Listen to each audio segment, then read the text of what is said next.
Hi hello నమస్తే, నేను మీ సంధ్య. ఈరోజు అంటే బుధవారం ఆగస్టు 2025 జీకే ఇంపార్టెంట్ పాయింట్స్ చూద్దామా. అంతకంటే ముందు నా వీడియో మీకు నచ్చినట్టయితే like and share, subscribe please అండి. ఇంపార్టెంట్ పాయింట్స్ చూద్దామా. నేడు ఆచార్య కొత్తపల్లి జయశంకర్ జయంతి.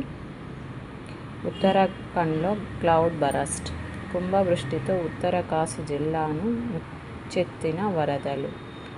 ఆర్మీ క్యాంపులో 9 మంది సోల్జర్స్ గల్లంతు. ధరాలి గ్రామాన్ని తుడిచిపెట్టిన వరద. ఉత్తరాఖండ్లో సుందరమైన ప్రాంతాల్లో ఒకటి. గంగోత్రి యాత్రకు వెళ్లే ప్రయాణికులకు విడిది. నెక్స్ట్, జియో 33తో మొదలైన వివాదం, పాత జియో 114తో అక్రమాలు. జియో 33తో స్థానికతను కోల్పోయిన కొందరు తెలంగాణ విద్యార్థులు. ఫిలిప్పీన్స్ అధ్యక్షుడు ఫర్డినాండ్తో ప్రధాని మోదీ భేటీ. 9 ఒప్పందాలపై సంతకాలు. భారత ఆర్థిక మూలాలు పటిష్టం. వృద్ధి రేటు గరిష్టంగా 6.7%. నెక్స్ట్, 24 గంటల్లో భారత్పై భారీ సుంకాలు. రష్యాతో వాణిజ్యంపై అమెరికా అధ్యక్షుడు డొనాల్డ్ ట్రంప్ ఆగ్రహం. అమెరికా పోవాలంటే 13 లక్షలు కట్టాల్సిందే. సత్యపాల్ మాలిక్ కన్నుమూత. 5 దశాబ్దాల సుదీర్ఘ రాజకీయ అనుభవం కలిగిన సీనియర్ నేత జమ్మూ కాశ్మీర్ మాజీ గవర్నర్ కన్నుమూత. కేంద్ర ప్రభుత్వ కామన్ సెంట్రల్ సెక్రటేరియల్ CCASలోని అన్ని భవనాల నిర్మాణం 22 నెలల్లో పట్టణ వ్యవహారాల శాఖ మంత్రి మనోహర్ లాల్ ఖట్టర్ తెలిపారు.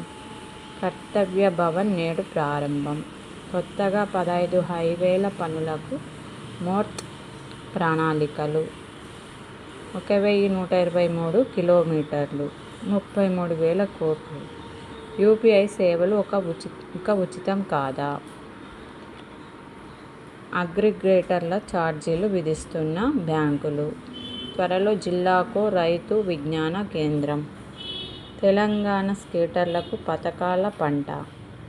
దక్షిణ కొరియా వేదికగా ఇటీవల ముగిసిన ఈ టోర్నీలో తెలంగాణ స్కేటర్ల గ్రూప్ స్వర్ణం సహా మొత్తంగా 16 పతకాలు సాధించారు. ఇందులో 9 స్వర్ణాలు, 6 రజతాలు, 1 కాంస్యం.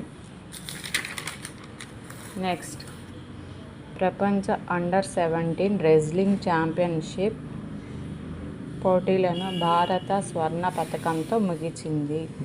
థ్యాంక్ యూ అండి. ఈరోజు పాయింట్స్ ఇవి. నా వీడియో మీకు నచ్చినట్టయితే లైక్ అండ్ షేర్, సబ్స్క్రైబ్ అండి ప్లీజ్.